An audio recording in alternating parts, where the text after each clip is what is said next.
All right, we're going to go ahead and get started. Hello and welcome, everyone. Thank you for joining us today on a Learning and Growing webinar, Arrival of the Wizard. Our presenter for today is John Adachi, and we may potentially be joined by Paul Chang. Both are from California State University. My name is Sidra, and I am a member of the marketing team here at Hawks Learning. We will have a Q&A session at the end of the presentation, so please enter any questions you have into the Q&A module as we go, and we'll answer them at the end. I'll now hand it over to our presenter to get us started. Hello, everybody. My name is actually Josh Adachi, but that's okay. I'm new here. I apologize. That's okay. Let me back this up. Oh, sorry, everybody's getting a rewind of my presentation. Anyways, good morning, everybody. I'm Josh Adachi, and this is The Arrival of the Wizard. And I just came up with the subtitle this morning, and it's using narrative to improve student engagement. I'll let you know what the narrative is as we move forward, but I owe a lot to James Paul Gee's What Video Games Have to Teach About Learning and Literacy, and coming up with this concept with my colleague, Dr. Paul Chang. He wrote about how learning involves playing a character, and I think obviously teaching can involve playing a character too. And in a sense, the more the instructor is able to play a character where other roles are invited to play along with them, I think it can engage the student. But first, a little background. This is a COVID kind of experiment that we ran. And I think one of the things that COVID did was it just kind of allowed us to feel a little bit freer in trying new and different things, because there really was nothing there, just an empty void of frameworks, I guess. And as we all feared COVID, though, I think students came to fear something even more, and that is the Zoom session. And I would ask around, and sometimes I would get some responses back from my students. And one of the reasons they didn't really like engaging with Zoom as much as they could have been or been more participatory is they would say things like, oh, they didn't really want to reveal their family lives, so they didn't want to turn their cameras on or even their audio sometimes. They would express that they had a problem with the technology, whether it was the equipment or the connection itself. They would express that they were not feeling well, which is a big theme, I think, of 2020, not just with physical ailments, but people began feeling more comfortable understanding their emotional states and feeling more comfortable expressing the lows in their emotional states. And they would just tell me, like, I think I'm depressed right now. And for that reason, they didn't like turning Zoom into a two-way highway. Zoom as a medium created a space where classroom culture was not formed. Again, it was like this void, or a best case scenario, primordial ooze, where life could start to form, but wasn't really there yet. And if you contrast this to the classroom, where so much of culture had already developed, whether through nature or nurture, there's a big difference. And the rules of engagement were set in the classroom, both institutionally and organically. And students knew how to engage with the instructor by either raising their hand or more casual gestures as well. Sometimes just eye contact made it clear that the student had something to say. And students knew how to engage with each other, most importantly. They could just use physical cues. They might do so surreptitiously. I don't know, as English teachers, do we secretly like when they're writing each other's notes? At least they're thinking of audience and purpose, right?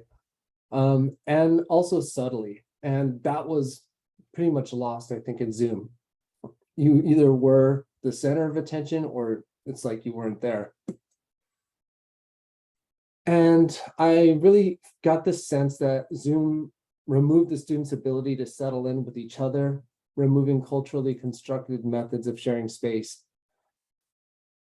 It was more like the worst TV show students had ever seen, which when I was growing up in the 80s and MASH would come on, I just thought that was the worst possible thing that could be showing on TV. I'm learning the error of my ways, but when I think about me zooming into kids' homes and just kind of talking about my syllabus, that feeling of like, oh, this must be just not really entertaining right now.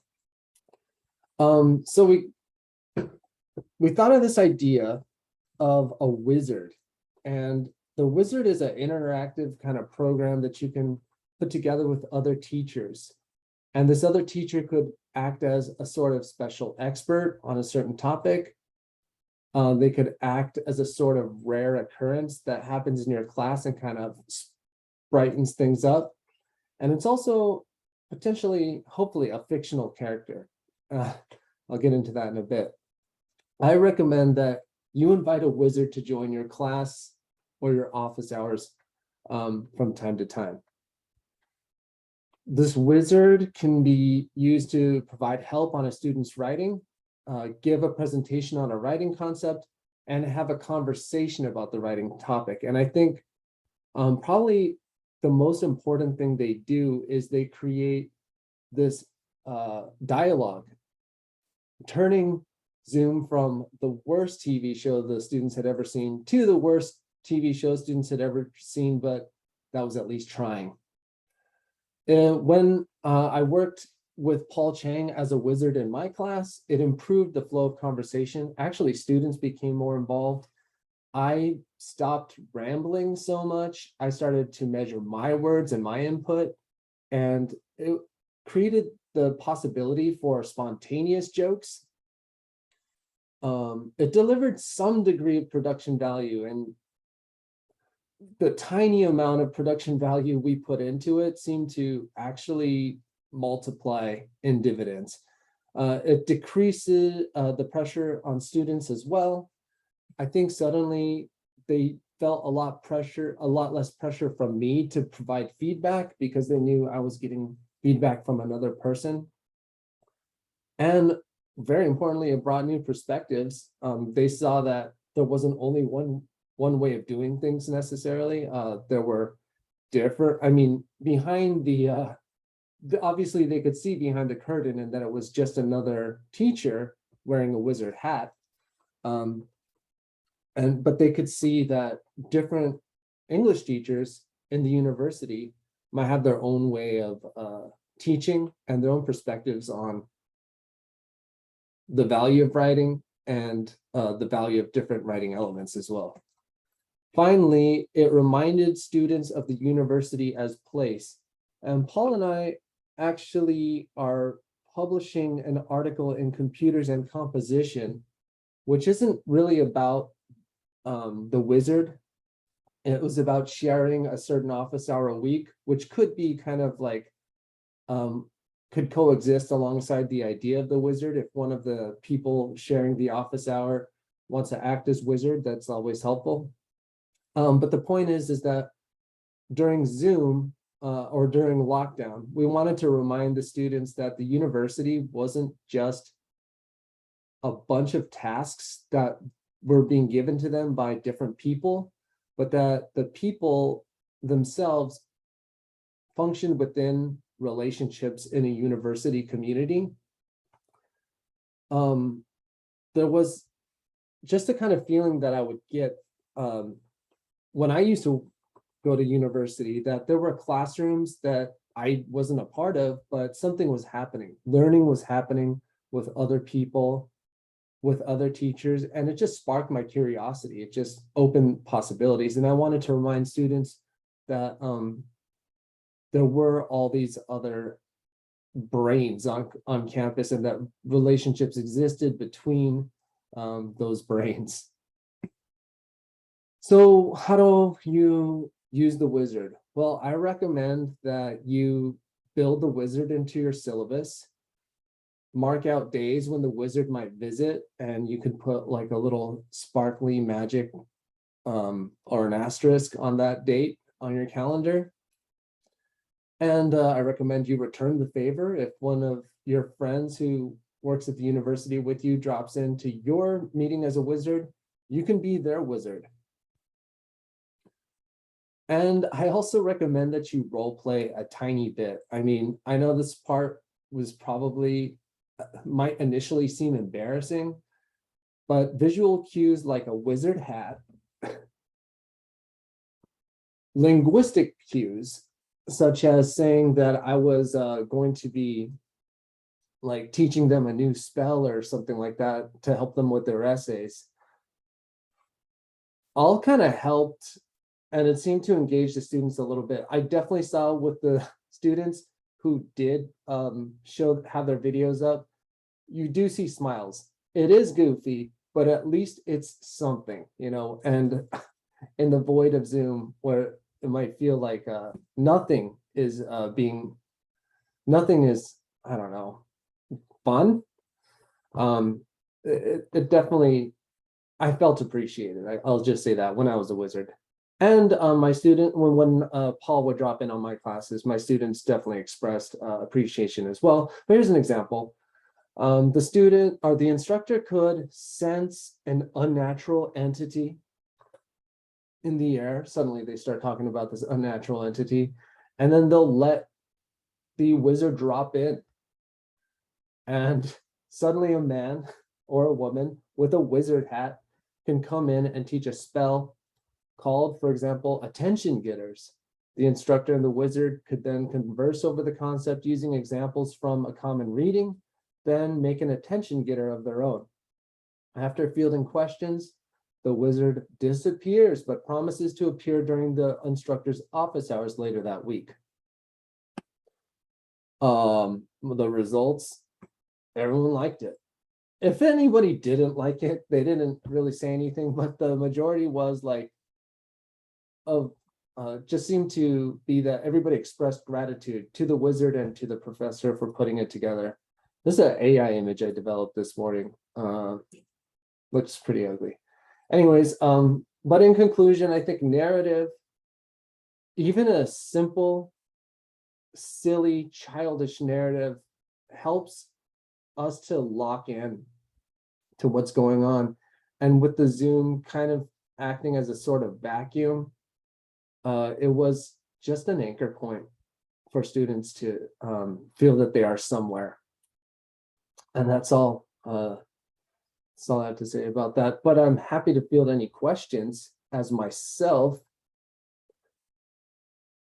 Thank you very much for inviting me to be here today.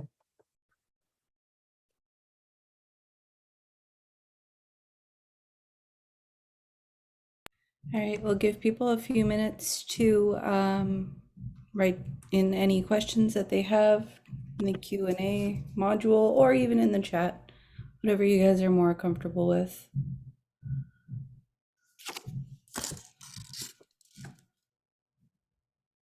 There was a comment, if you want to go ahead and read that, Josh.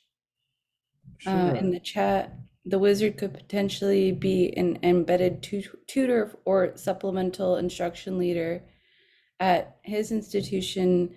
An SI leader is a student who has already taken and passed the class with an instructor. I think that's great, a great idea. Although I would just say, the fact that the SI leader or that relationship is sort of institutionalized, I wouldn't want the wizard to become like necessarily institutionalized. So making it a requirement or some part of the curriculum, I don't really know about, but whatever relationships that develop in that SI leadership role, lasting relationships, I would say definitely could be capitalized on. Some examples that the wizard focused on were topic sentences. What else did we do? Thesis statements, unity, What else? Quoting, like advanced quoting. It could be specific or broad, really. And we found that just having a dialogue turned all of these topics much more engaging, even when it was like teaching that the period goes before the end of the quotation marks in certain situations.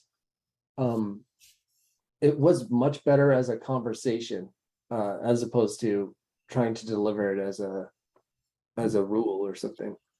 How can this be achieved without asking your friends to do unpaid work? It cannot be achieved without asking your friends to do unpaid work, which is why I recommend you pay them back and you visit their session.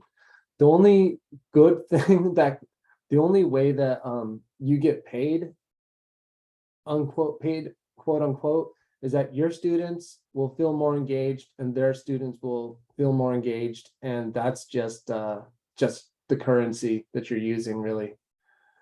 Where can you buy a wizard hat? I got this one on Amazon because that's the only store that I could go to during the lockdown.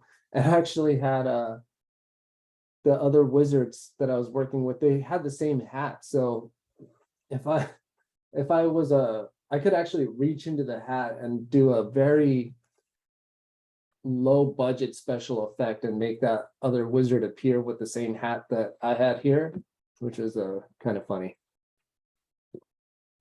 Any tiny production value just would help. Oh, thanks. Yeah, thanks for those questions, by the way. I mean, those are just my opinions. I guess you could pay your friends if you want, but I don't recommend it.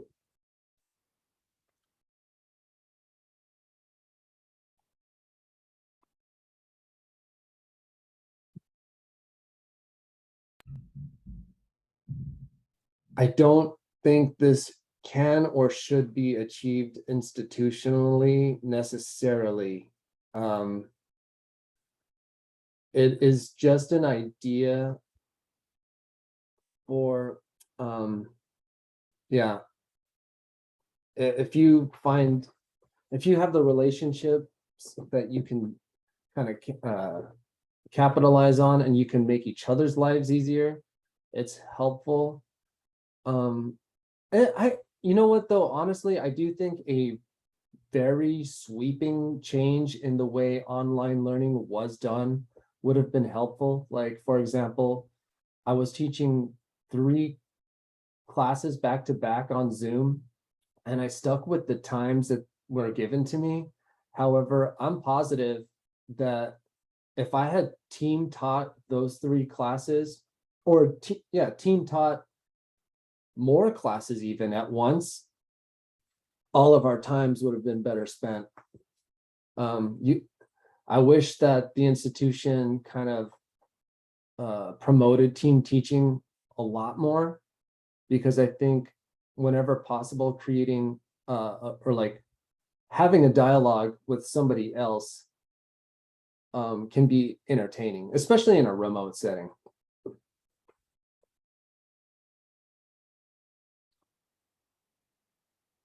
And that's just also if because students didn't buy into the remote learning, they were kind of forced into it.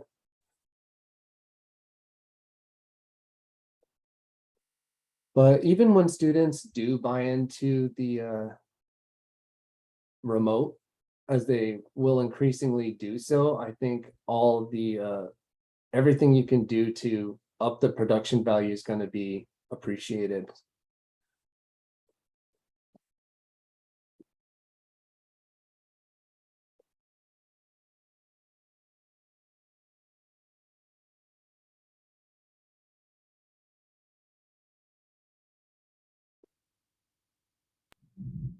All right. Now I'm Were going to there cast a any spell, other? end this meeting. No, I'm just kidding. Go ahead. I was going to ask, are there any other closing remarks that you wanted to say? Closing remarks. Thank you for those questions, and thank you very much for your attendance today.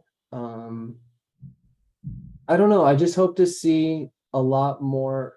If you think if there's any value in this, yeah, let's try to imagine our classes as a little bit, maybe we can push for team teaching in the future is what I'm saying. I think that would be pretty cool. All right. Looks like that's all the time we have for questions for today. Thank you, Josh Adachi. And thank you all for attending as well. If you or any of your fellow instructors are interested in presenting for our Learning and Growing webinar series, please submit your proposal to the Learning and Growing website, which I'm going to go ahead and link in the chat right now. We will be emailing you a link to view this recording of the webinar once it's available, and I hope everyone has a great rest of your day. Thank you. Thanks, everybody.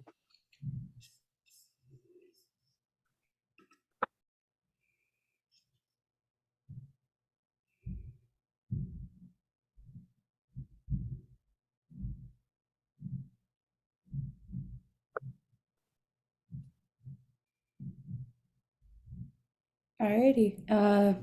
Thank you for your patience. It was a pleasure working with you. I'm going to go ahead and close out the webinar.